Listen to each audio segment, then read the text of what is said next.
કેમ આજે ગુમસુમ ભાઈ? ચણિયા ચોળી નહીં પહેરવાની આજે? આજ તો છેલ્લો દિવસ છે નવરાત્રીનો. તો શું કરું, આજે છેલ્લો દિવસ છે નવરાત્રીનો. હા 8 નોરતા પૂરા થઈ ગયા, તમે મને એક બી નોરતે બહાર લઈને નથી ગયા. અલ્યા નવરાત્રીમાં તો બહાર થોડી જવાનું, આટલું મસ્ત સોસાયટીમાં નવરાત્રી થાય છે ને તું બહાર જવાની વાત કરે છે યાર. શું તું એ યાર? બસ આખો દિવસ સોસાયટી સોસાયટી સોસાયટી. એક દિવસ તો બહાર લઈ જવી પડે કે નહીં? બહાર જવું એના કરતા સોસાયટીમાં શું ખોટું છે? મજા આવે સોસાયટી. આટલા 8 દિવસ તો સોસાયટીમાં ગરબા રમી, આજે તો બહાર લઈ જાઓ. પાસનું સેટિંગ કરી આપો મને આજે. હા તો ચાલ પાસનું સેટિંગ કરાવી દો. ના મારો ફોન લાવજો, હું તને કરાવી દઉં. હેલો.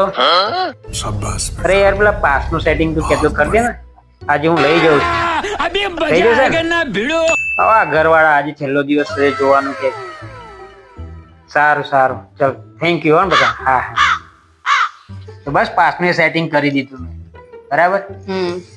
પણ તું આજે નવરાત્રીમાં 9મા દિવસે જવાનું કે છે, પણ તને ખબર છે સોસાયટીમાં શું છે? શું છે આજે નાસ્તામાં? નાસ્તામાં ઢોસા છે યાર, અને એ તારા ફેવરેટ છે. તું ક્યાં ખાવા જાય છે? શ્રી ગણેશા ચૂલા ઢોસા.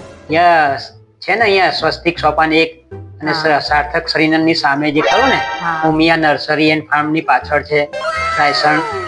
એ ચૂલા ઢોસાના ગણેશા ચૂલા ઢોસાના ઢોસા આવવાના છે આજે. તો પછી એક કામ કરો, હા પાસ કેન્સલ કરાવી દો. ઢોસા જ ખાઈશ આજે. એટલે શરમ આવે? પાસ બુક કરાવી દીધા મેં તને. તો ઢોસા થોડા કેન્સલ કરાય? પાસ કેન્સલ કર દો, હું તો ઢોસા જ ખાઈશ આજે. અરે યાર આ નાસ્તો છે ને